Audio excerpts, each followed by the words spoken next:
Traffic volumes are expected to peak this week as holidaymakers return home. Though there's been a lot less traffic due to the COVID-19 pandemic, authorities are on high alert for any accidents. Hundreds of people have already died on the country's roads, according to preliminary reports released by the Transport Department.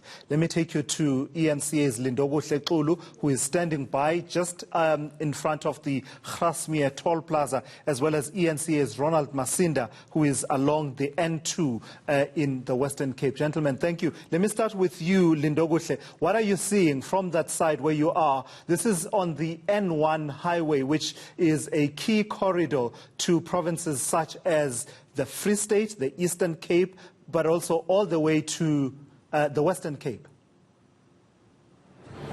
Well, that's right, Tulas. And here there are operations, of course, to ensure that all of those that are returning to the province, first of all, adhere to all of the road safety protocols that had been put in place, that are usually put in place, in fact, during the festive season. But also, this year we are, of course, also looking out for COVID-19. So there is that joint operation between members of the law enforcement agencies, but also those that are in the health department. And I'll ask the Tiro Silepe to just pan and show you, because the tail really is in the pictures. Tulas, as you see, just in front of Grasmere, the last toll gate here, moving towards Gauteng. From all of those many places you mentioned, such as Free State, Bloemfontein and other places, there is a massive roadblock here. All attention is on these roadblocks, particularly from provincial authorities such as the Premier of the province, David Makura, who is expected to be here. But also just on that side, if you see someone wearing an orange thing, that is the MEC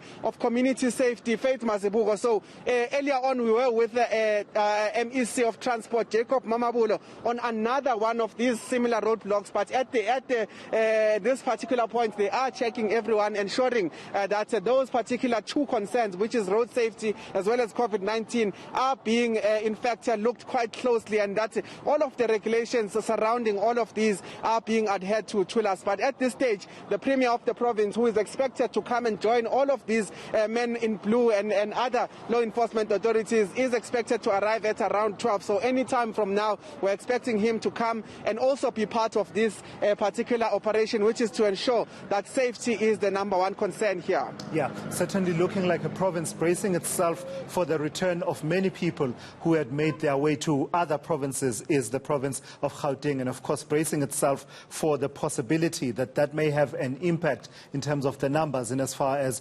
COVID-19 is concerned. And Ronald, what are you seeing from where you are on the N2? This is also another major access point and entry into the Western Cape from areas such as the Garden Route and from the Eastern Cape as well.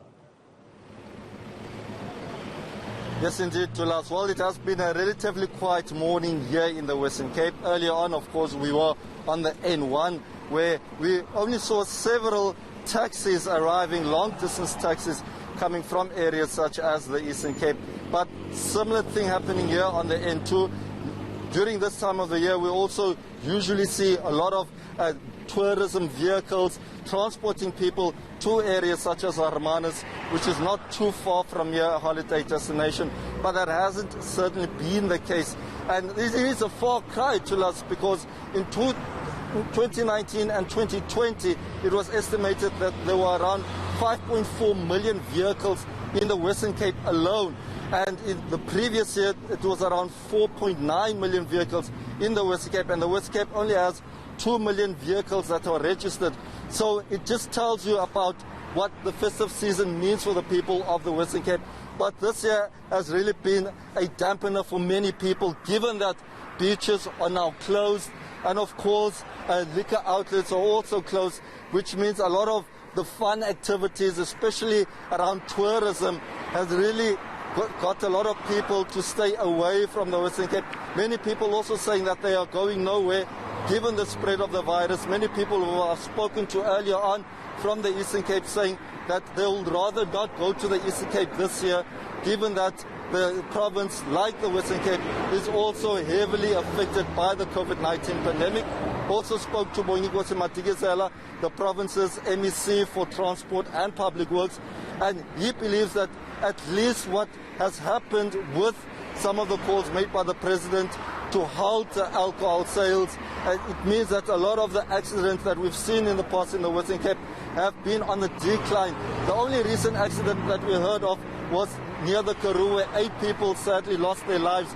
But other than that, to us, it seems like a lot of people have been complying on the road. There have been 1 or 2 other incidents of drunken driving, but even those, law enforcement are saying that they are trying their utmost to curb whatever issues might be on the roads. And with law enforcement, we know that the Western Cape Department of Transport and Public Works, they've pulled out all the stops earlier in December, saying that they've put on safety measures. They deployed 13 traffic chiefs as well as 490 traffic officials, which means that they really tried to put out all the stops. We saw several roadblocks, and we are also expecting quite a number of roadblocks perhaps later today when more people arrive from the various holidays. All right, thank you for that. That's eNCA's Ronald Masinda, who is out in Paarl along the N2 route, as well as eNCA's Lindogo Tlekulu, who is at the Grasmere Toll Plaza, where a massive operation is underway.